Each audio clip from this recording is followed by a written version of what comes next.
Imagine standing before a statue so massive that ships sailed between its legs.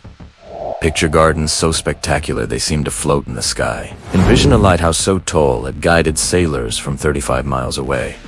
And a tomb so magnificent it gave us the very word. These weren't myths. These weren't legends. These were real structures that pushed the boundaries of human achievement 2,000 years ago. And today, only one still stands. Welcome to the 7 Wonders of the Ancient World, original bucket list.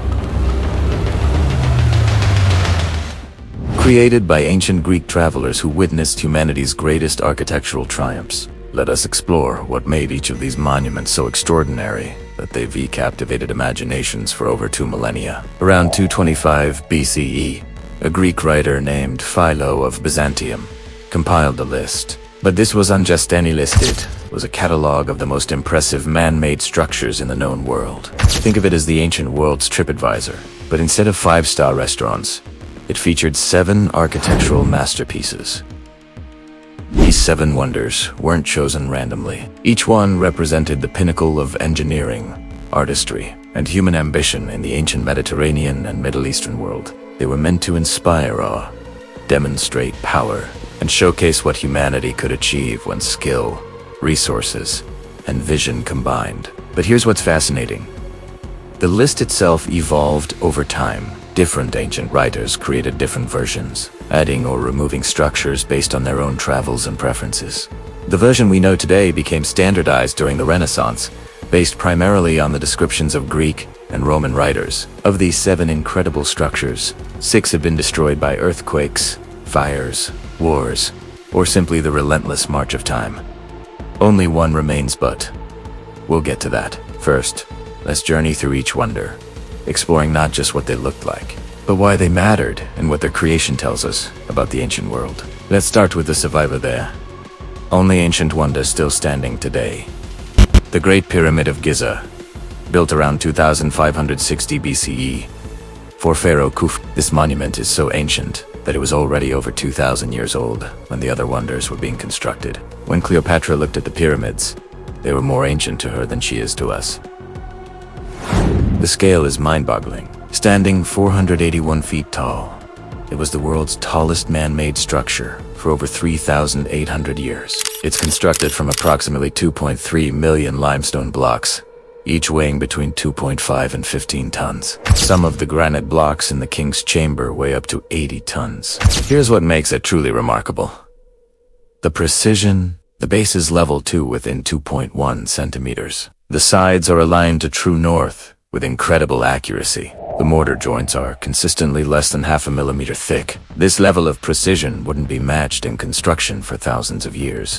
Building it required extraordinary organization. Estimates suggest it took 20,000 to 30,000 workers about 20 years to complete. These weren't slaves, as popular myth suggests, but paid laborers who worked in 3-month shifts. Archaeological evidence shows they were well-fed, housed in purpose-built villages, and given medical care. The Great Pyramid wasn't just a tomb, it was a statement, a declaration that Egypt could marshal the resources, knowledge, and workforce to create something that would literally last for millennia. And they succeeded. While empires have risen and fallen, while languages have been born and died, the Great Pyramid endures, still inspiring 4,500 years later. Now we come to the most mysterious of the 7 wonders, the Hanging Gardens of Babylon. Why mysterious? Because we're not entirely sure they existed. According to legend, King Nebuchadnezzar II built these gardens around 600 BCE for his wife, Amidis of Media, who missed the green hills and valleys of her homeland. The gardens were said to be an ascending series of tiered gardens, containing a wide variety of trees, shrubs, and vines, resembling a large green mountain constructed of mud bricks. Ancient writers described them in breathtaking detail. Strabo, a Greek geographer, wrote about gardens consisting of vaulted terraces, raised one above another, resting on cube-shaped pillars. These were hollow and filled with earth to allow trees of the largest size to be planted. The whole mass was supported on stone columns. The engineering would have been revolutionary. To create a lush garden in the arid climate of Babylon required an advanced irrigation system. Ancient accounts describe a chain pump system that brought water from the Euphrates River to the top of the gardens, where it would cascade down through the terraces, essentially an ancient version of a fountain. But here's the puzzle. No archaeological evidence for these gardens has ever been found in Babylon. No Babylonian texts mention them. Some historians now believe they may have actually been in Nini, built by the Assyrian king Sennacherib, and the location became confused over centuries of retelling, whether they existed or not. The Hanging Gardens captured something powerful in the human imagination. The idea that we could use technology and engineering to create paradise, to make nature bend to our aesthetic will. That dream of creating green spaces in hostile environments continues to this day in vertical gardens and green skyscrapers. In the sacred sanctuary of Olympia, Grizone of the ancient Olympic Games, stood what many considered the most beautiful statue ever created, the statue of Zeus, completed around 435 BCE by the sculptor Phidias. This wasn't just large, it was colossal. Standing approximately 40 feet tall, Zeus sat on an elaborate cedarwood throne, his head nearly touching the ceiling of the temple built to house him. To stand before it was to feel dwarfed by divine majesty. But size alone didn't make it a wonder. It was the craftsmanship that took breath away. Zeus's skin was made of ivory panels, his robe of hammered gold plates. His beard was gold. In his right hand, he held a statue of Nike, the goddess of victory, also made of ivory and gold. In his left hand was a scepter, topped with an eagle. The throne itself was a masterpiece within a masterpiece, decorated with gold, precious stones, ebony, and ivory. It featured painted figures and elaborate carvings depicting Greek gods, mythological scenes, and the victories of the Greeks. Ancient visitors described the experience of seeing it as overwhelming. The historian Strabo wrote that if Zeus were to stand up, he would hit his head on the temple ceiling. An intentional design choice that made viewers feel the goddess barely contained power. Dio Chrysostom wrote that a single glimpse of the statue could make a man forget his earthly troubles. The statue stood for over 800 years, surviving the Christianization of the Roman Empire. But in the 5th century CE, it was transported to Constantinople, where it was destroyed in a fire. Today, we know what it looked like, only from ancient descriptions and depictions on coins. But those descriptions tell us that Phidias created something that transcended mere art. He created an experience of the divine made visible. Picture the grandest cathedral you've ever seen. Now multiply that grandeur, the Temple of Artemis at Ephesus. In modern day was magnificent, beyond description, so impressive. It was rebuilt 3 times, each version grander than the last. The version that made the wonders list was completed around 550 BCE. It measured 377 feet long and 180 feet wide, with 127 marble columns, each 60 feet tall. To put that in perspective, that's about the height of a 6-story building. These columns were arranged in a double row around the temple, creating a colonnade that seemed to stretch to infinity. The temple wasn't just impressive in size, it was covered in artwork. The columns themselves were sculpted with reliefs. Inside, the sanctuary housed a statue of Artemis, the Greek goddess of the hunt, along with numerous works by the greatest Greek artists of the time.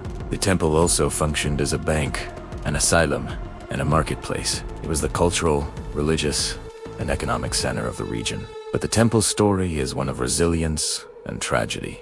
In 356 BCE, a man named Herostratus set fire to the temple, seeking immortality through destruction. He succeeded. We still remember his name, though the Greeks forbade anyone from speaking it. The temple was rebuilt even more magnificently. This second temple, the one contemporary with the other one, stood for over 600 years until 262. When it was destroyed by Goths. A final attempt at rebuilding was made, but by the 5th century, Christianity had taken hold, and the temple was dismantled for building materials. Today, only a single column remains, reconstructed from fragments. But archaeological excavations have revealed the temple's foundations, confirming the ancient descriptions of its magnificence. It stood as a testament to Greek architectural achievement and religious devotion, a place where art, faith, and civic pride merged into something greater than the sum of its parts. When someone dies, We might say they were laid to rest in a mausoleum.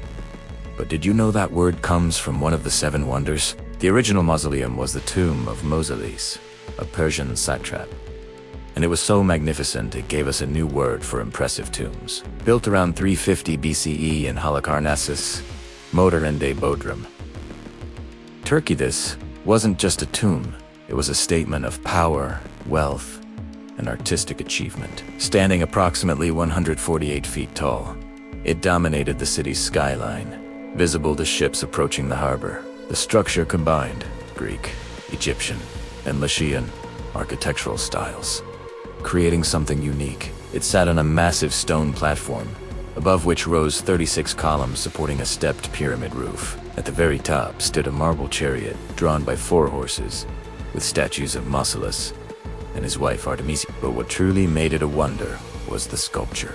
The 4 sides were decorated with sculptural reliefs, each side created by one of 4 Greek sculptors: Skopas, Bryaxis, Timotheus, and Leoscharis. These weren't just decorative, they were masterpieces, depicting battles between Greeks and Amazons, centaurs and Lapiths, and other mythological scenes. The mausoleum stood largely intact for about 1,500 years, surviving invasions and regime changes. But in the 13th and 14th centuries, a series of earthquakes began to damage it. By the 15th century, crusaders used the ruins as a quarry, incorporating its stone into Bodrum Castle. Ironically, this destruction preserved some of the mausoleum's treasures. The crusaders used some of the sculptural reliefs as building material, where they remained protected. In the 19th century, British archaeologists excavated the site and found these sculptures, which now reside in the British Museum. Standing before them, you can still sense the artistry that made this tomb one of the wonders of the world.